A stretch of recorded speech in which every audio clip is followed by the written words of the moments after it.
Gonna blow your head off, Megatron! Sayonara, bubblehead!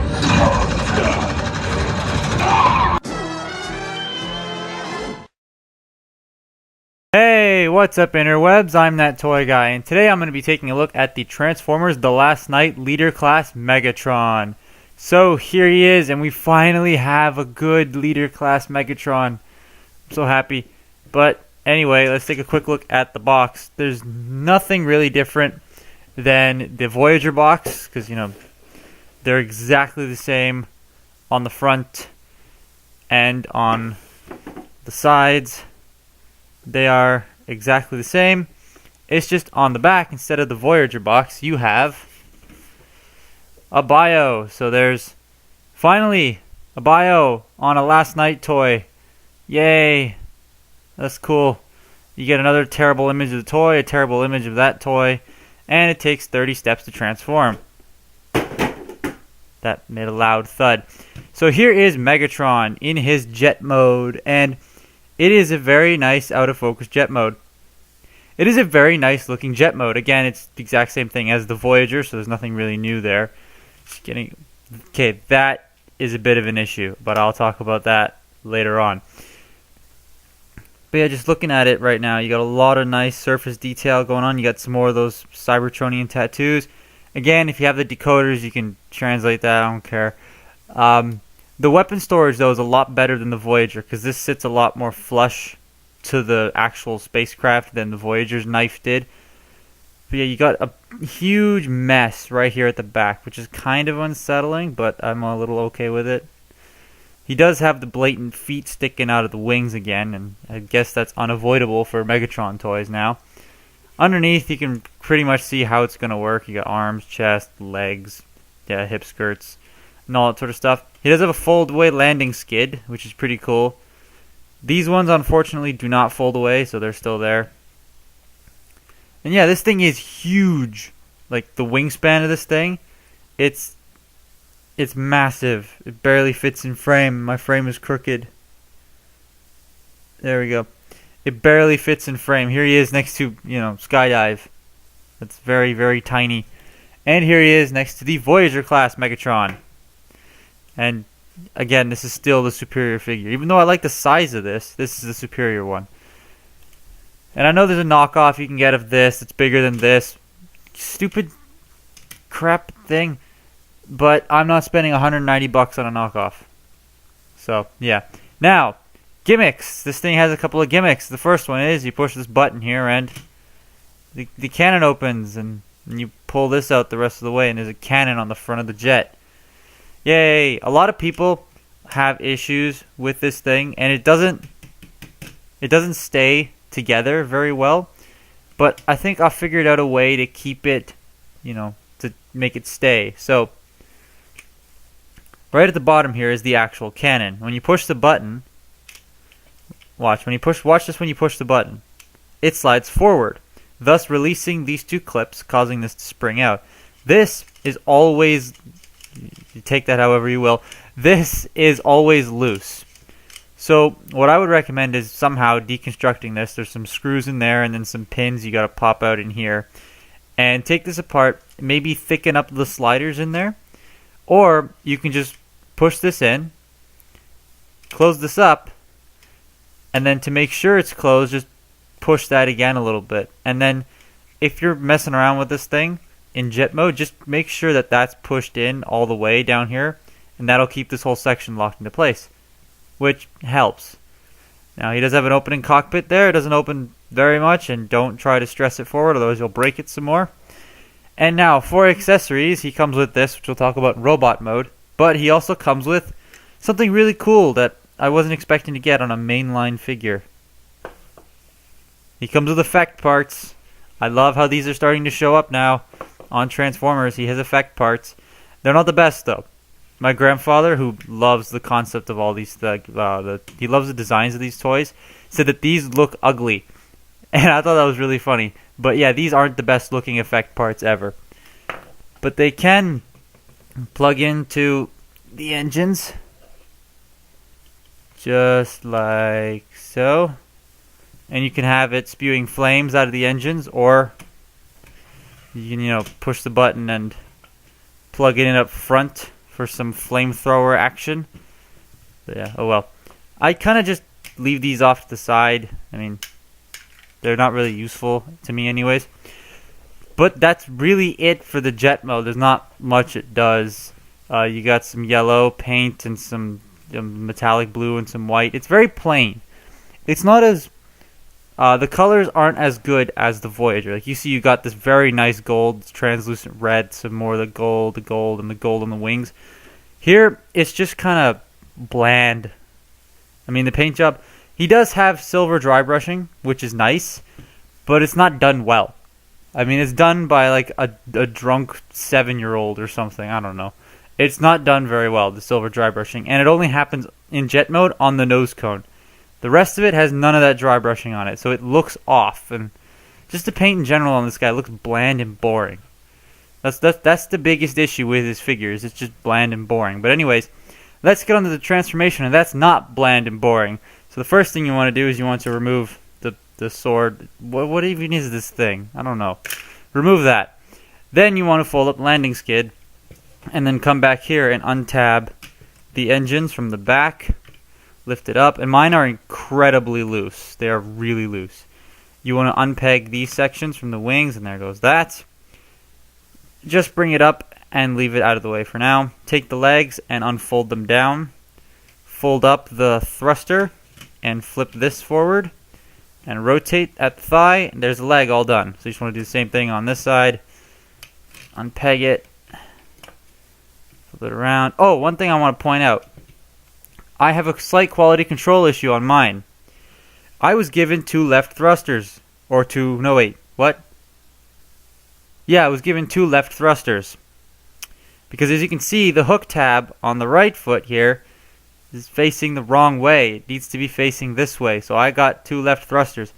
It doesn't affect anything at all. That's why I don't really care about it that much. Because this backpack here holds the legs in as well as these clips. So it doesn't bother me that much. But it's still kind of annoying. I got two left thrusters. That's a little annoying. But yeah, just do that. Stand it up. And there's Megatron so far. Let's get the tripod all oriented properly. I gotta somehow readjust that. So give me a sec. There we go. So now, next thing you want to do is fold these sections up. Just like so. And bring these around. And just fold everything back so that it holds into place. Fold this section up and it'll clip in. Just like that. Then fold the wings down and compress that onto his back. And that's the backpack. This bit's a little tricky to do because getting these to feed through there is a little annoying. But yeah, just take this and fold it up all the way, and there's the backpack all done. Now, the next thing you want to do is you want to scratch your nose because it's itchy. Then you want to pull this section out, fold out the head, and leave that there for now. You want to take the arms up here. You want to push your thumb through this and open that little trapdoor there. And then split the arms. And that's going to obviously want to go off. Bring the arms out and around and they'll clip into place. Just like that. Just like that. Rotate the arms down. All the way. And that stupid thing's going to go off some more. You want to take this section and bring it all the way up. Peg it into place, fold the hip skirts down, flip out this hand, close that panel up. On this side, you want to make sure that that's all put away. Just bring it and fold it in on itself, and it'll in turn push the hand out. So just bring the hand out the rest of the way, push this button, extend that, and there you have Megatron in his robot mode. And it's okay. It's not the greatest thing in the world, but it's definitely not... Whoa! There goes the tripod. It's definitely not the worst Leader Class Megatron we've had. I mean, Revenge of the Fallen Leader Megatron, ugh. Anyway, here he is in his robot mode, and he's got more of that silver dry brushing now on him. It's on the shoulders, it's on the chest, and it's on the crotchal region. But it's not on the legs or the arms, and that's disappointing because now it just looks weird. If you're going to do a paint job like that, it's got to be consistent. Otherwise, it looks odd. You can't do that. That just looks funny.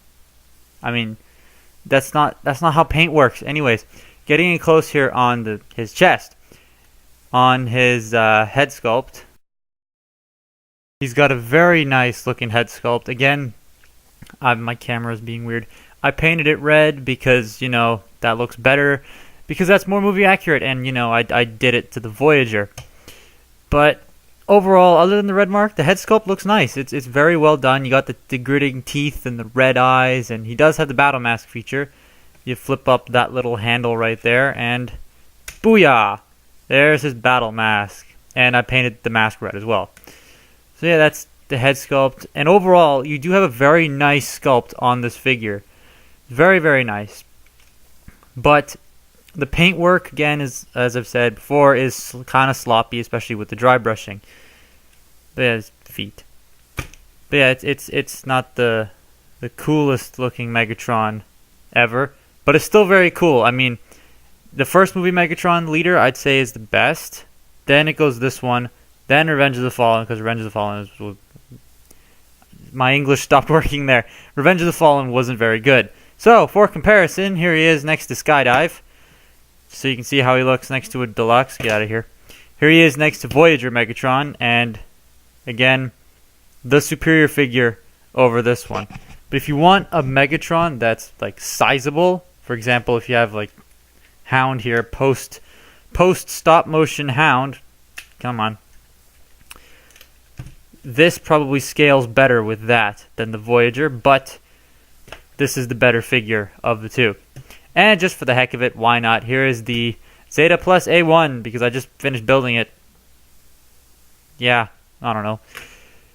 So, articulation-wise for Megatron, this is where this toy falters a little more. Head on a swivel, out of focus. Head on a swivel, there we go. It only swivels about that far, which kind of sucks.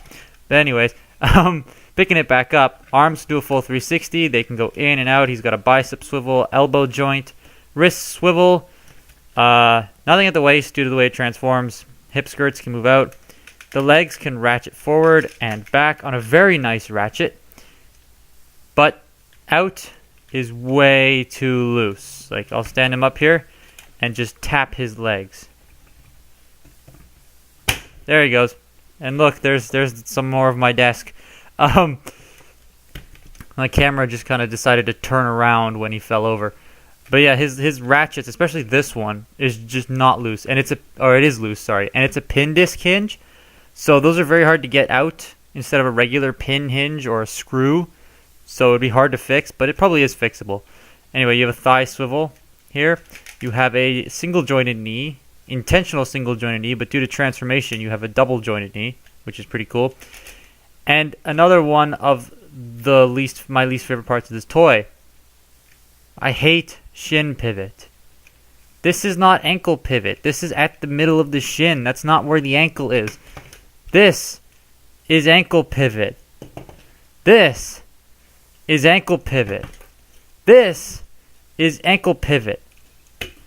This is pivoting at the shin. That looks weird. I mean, on a dinosaur toy, or like, the SH Monster Arts Godzillas usually have a joint there to help for a wide stance. And yeah, that works. But that looks weird. That just looks weird. That's not how ankles work. I mean, I know he's an alien robot, but still, come on. You could have literally just put a ball joint here and here on top of that, and it would have been the same thing as this, which looks more natural than that. I really don't like how those ankles work. And this arm is forever locked in the gorilla arm syndrome just due to the way the cannon is. But this one, you can bring it around to have a proper elbow. You just have this huge gap here. So, for gimmicks and playable features and things like that, where did I put his weapon? Oh, here it is. Here's his weapon. Same thing as the Voyager. He can hold it in his hand. I don't know why I did that. But yeah, he can do that. He can also store it on the two ports on the back. So yeah, and if you don't like the wings the way they are removable. So you can do that, but I'm just going to keep them there. But you can peg that onto his back like that. And then you can take the flame effect and plug it into the cannon. Now he's got the incendiary cannon he used once when he got angry. This is kind of stupid. Now there's something I don't like about these flame effects in robot mode here. So you have two for the jet mode. Makes sense. Both thrusters. You can only use one for the robot mode. The other one just kind of knocks your camera over. The other one just kind of does nothing. That could have been easily remedied by saving the cost on making a second one, using that money to split this in half and put a hinge here, here, here, and here. So when you split it in half, you can fold each half into a thicker piece and plug it into the thrusters. That would have worked, but yeah, you only get one. Oh well. But yeah, that's basically it for Megatron, and overall, he's not bad. He's good. I mean, he's one of the better Leader Megatrons, even though we've only had like three Leader Megs molds. But yeah, and he's probably not going to get a billion different repaints like the other Leader class Megatron toys, because the Last Night toy line kind of seems a little half-assed. Like, they're not making as many toys as they usually do, and I love the movie toys, so I'm very upset that we're not getting a lot of figures. But as Leader class figures go, of the three that we're getting so far, he's probably my second favorite. You'd go Dragon Storm, then this guy, then the Optimus Prime, because I used to own the Age of Extinction version, and I hated it so much. But yeah, that's it for Megatron. I mean, there's nothing else to say. If you really, really, really want a Leader class Megatron, I would suggest going out and getting him. Just don't buy him at full price in Canada, because he's $70 plus tax, and in the US he's $50. So yeah, cheaper in the US. Yay. Anyway, that has been my look at the Transformers The Last Night Leader class Megatron, and I'm that toy guy, and stay tuned for my next video.